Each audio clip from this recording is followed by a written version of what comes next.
Ya udah pasti itu bahwa di Biro Kemahasiswaan sangat punya kepentingan untuk ONMIPA yang sekarang dan seterusnya ini supaya bisa keadaan dari seleksi internal ONMIPA tahun 2022 di Universitas Dayana ini otomatis saya ingin sekali Biro Kemahasiswaan dan yang ditekankan oleh Pak WR3 demikian bisa mewakili demikian.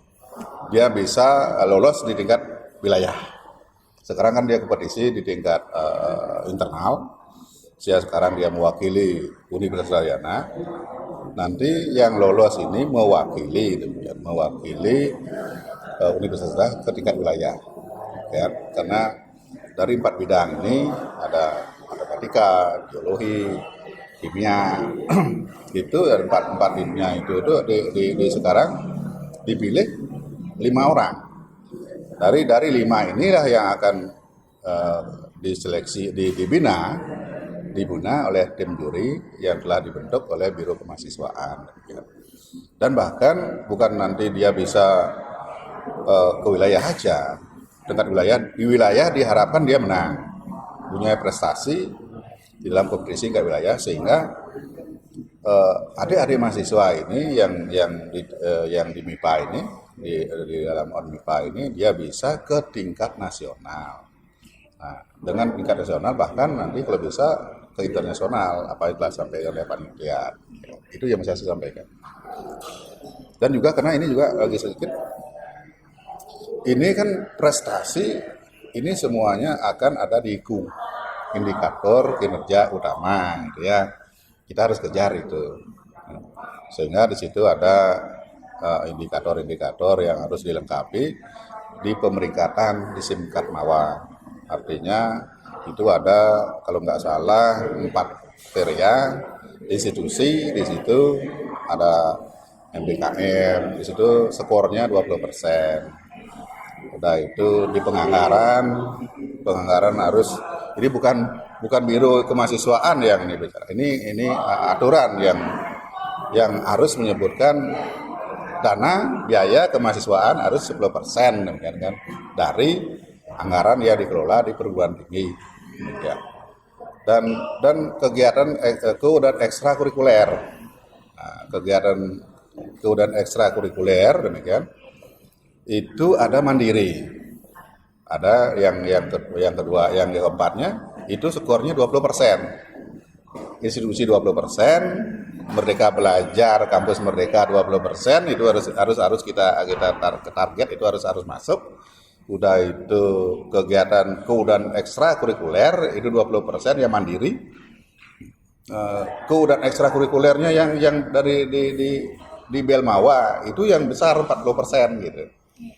Yang ini kalau dari prestasi dia akan bisa mencapai 40% itu. Nah, itulah alasan-alasan kita khususnya di Biro Kemahasiswaan, sehingga semua artinya kegiatan mahasiswa demikian. Artinya lebih banyak kegiatan dari mahasiswa harus mengacu ke hal-hal itu yang saya sebutkan tadi demikian.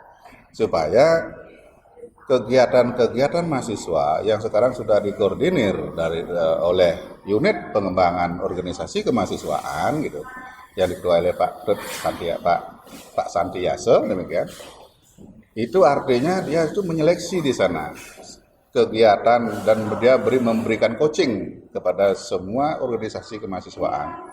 Bukan berarti situ sifatnya menghambat, tidak.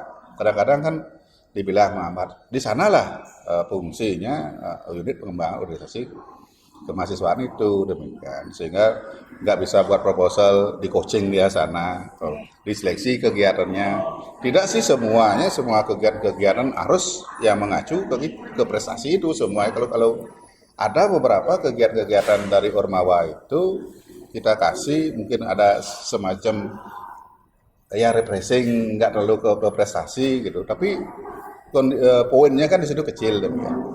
Kita semua harapkan semua program-program kerja di Biro Kemahasiswaan yang menaungi organisasi kemahasiswaan, baik itu BEM, DPM, dan UKM, himpunan mahasiswa gitu, BSO gitu, itu mengacu ke situ, ke hal-hal yang prestasi yang telah saya sebutkan nanti, sehingga tidak kebetulan kita gitu, tidak kebetulan kita mendapatkan prestasi itu, kita rancang dari awal, mudah-mudahan Universitas Udayana khususnya yang membidangi SIMKAD MAWA, udah itu indikator kinerja yang satu, demikian yang tracer study, ini kan baru SIMKAD MAWA-nya nih. Nanti ada juga yang namanya dari tracer, istilahnya lulusan dari UNUD, demikian Universitas Udayana yang bekerja gitu 6 bulan kurang. Nah, dan pendapatan gajinya itu harus UMR, demikian. Nah, sekarang sudah kita laksanakan itu, mungkin besok akan ada, nanti kan bisa diliput, demikian. Kita tetap bersinergi, baik dari media, dari humas. Saya senang gitu ya. Itulah alasan saya bahwa saya sangat mengharapkan sekali ONMIPA ini bisa tembus ke tingkat nasional. Yang pertama ini kan mewakili ya wilayah, demikian kan. Ya itulah ancang-ancang sudah step sekarang dia ikut di sini mewakili UNUD. Nanti orang-orang ini 5 orang dari 4 bidang ini akan nanti terus didampingi, dimatangkan, bukan dilepas, dia dimatang oleh tim juri pendamping-pendamping ini, pembina-pembinanya. Nanti dia diikut sertakan untuk wilayah, sehingga di wilayah dia bisa berbicara dan lolos ke nasional. Mewakili wilayah nanti dia, bukan mewakili UNUD lagi. Dia mewakili wilayah untuk tingkat nasional. Itu yang saya sampaikan.